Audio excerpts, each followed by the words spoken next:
Hello, everybody, and welcome to the Tuesday edition of Video Clips. I hope you had a lovely Labor Day holiday and didn't eat anything I wouldn't eat, of course.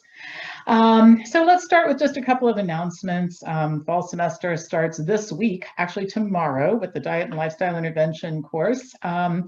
And then I'm offering a free food over medicine preview in just a couple of weeks. If you are thinking about taking that food over medicine license program that we're offering, we're not offering the same discount that we did before. That is all over, but there is one last chance to save some money on it. And so if you're interested in the free preview and the offer before it goes to regular price and then no more, let me know by sending me an email at pampopper@msn.com.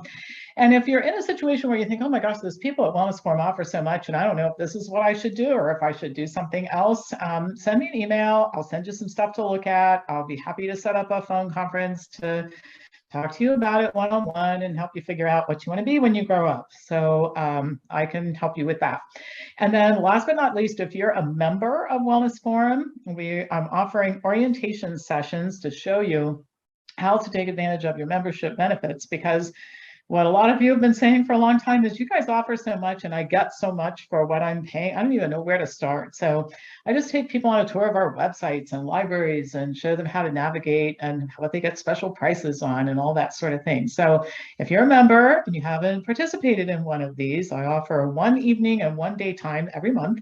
And you can email me again at pampopper@msn.com if you would like to participate. All right, so I want to talk about breakfast today. You might have heard that it is the most important meal of the day, and it really is for many reasons, particularly for kids, a new study shows.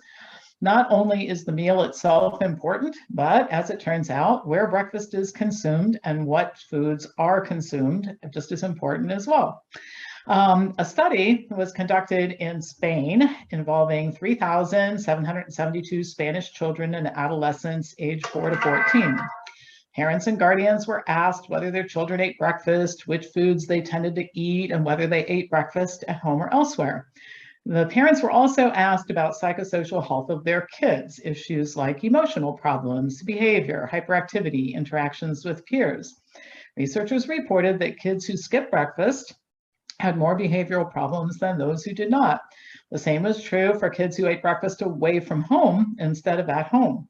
The choice of foods also made a difference. Kids who consumed coffee, tea, milk, bread, toast, cereal, and pastries had fewer psychosocial issues than kids who consumed eggs, cheese, and ham.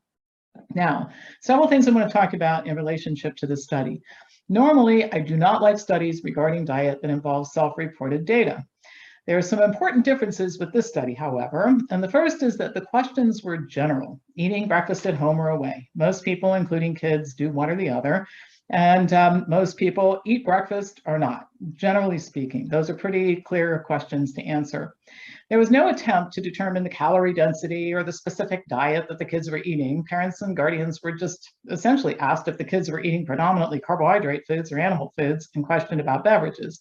Most people can answer these types of questions accurately. In other words, breakfast, in my opinion, or in my experience, I should say, does not represent the wide variety of eating that lunch and dinner do. Most people eat a typical breakfast. It might vary on weekends or something, but it's usually the same things. Now, does this study show that pastries are good for you, since pastries were included in one group? No, but what it does show is that carbohydrate foods, almost from any source, are better than eating animal foods for breakfast. Well, why would this be the case? Because carbohydrate foods provide ready energy to the body. High protein and high fat foods do not. And the reason for that is carbohydrate is converted to glucose, which is needed by the brain and body for function after a night of fasting while sleeping. Most important, however, in considering this study is it's not an outlier. Many other studies have shown similar results. Skipping breakfast is linked to higher risk of depression, stress, psychological distress, not only in children and adolescents, but people in all age groups. There are many studies that have shown that family meals, specifically dinners consumed at home, are very important for health, not just for children, but also for the adults in the family. The studies have shown that food choices tend to be healthier, calorie intake is lower, and there are significant psychosocial benefits for children when they share family meals. So where food is consumed and which foods are consumed does matter. Family meals facilitate the connection between parents and kids and the feelings of belonging to a family unit. Regular time together also allows parents to make observations of their children, changes in attitude and behavior, for example, that might require attention. Now, a couple of important points about kids and meals.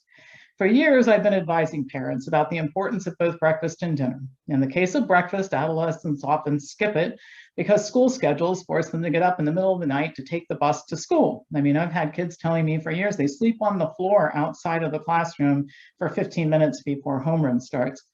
Adolescents do much better when they sleep later, start school later. Hundreds of studies have shown this, and yet almost all American high schools start at 7:30 in the morning. Many of our members have reported that since they started homeschooling, their teens are happier, more pleasant to be around, and that they will sit down and eat breakfast with them. A combination of school and extracurricular activities has also led to an impact on family dinners that's quite negative. Parents feed the kids in the backseat of SUVs while delivering them to music lessons and sports and more sports.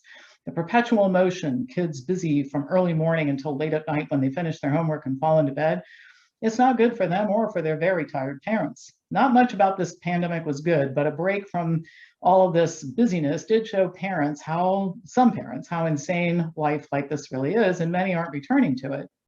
One of the advantages of homeschooling is it starts later. It can be done anytime throughout the day. It consumes a few hours instead of all day long with little to no homework. And the extracurricular activities for homeschool kids generally revolve around the family instead of the family revolving around them.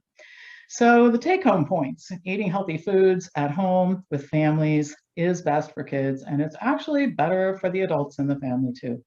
So nothing new here, just more evidence of the same, and another reason, because it's a new study, to talk about an issue that's actually pretty important. The future of our country and our society is based on kids and their health and their habits and their perspective, etc. So we should not ever stop talking about this type of thing.